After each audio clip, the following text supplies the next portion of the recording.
हिरण्यवर्णां हरिणीं सुवर्णरजतस्रजां चन्द्रां हिरण्मयीं लक्ष्मीं जातवेदो महावः ताम आवह जातवेदो लक्ष्मीमनपगामिनीं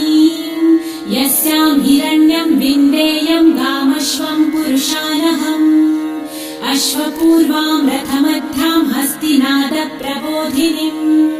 श्रियं देवीमुपह्वये श्रीर्मा देवी जुषतां कासोस्मितां हिरण्यप्राकाराम् आर्द्रां ज्वलन्तीं तृप्तां तर्पयन्तीं पद्मे स्थितां पद्मवर्णां तामिहोपह्वये श्रियं चन्द्रां प्रभासां यशसा ज्वलन्तीं श्रियं लोके देवजुष्टामुदारां तां पद्मिनीं शरणमहं प्रपद्ये लक्ष्मीर्मे नश्यतां त्वां वृणे आदित्यवर्णे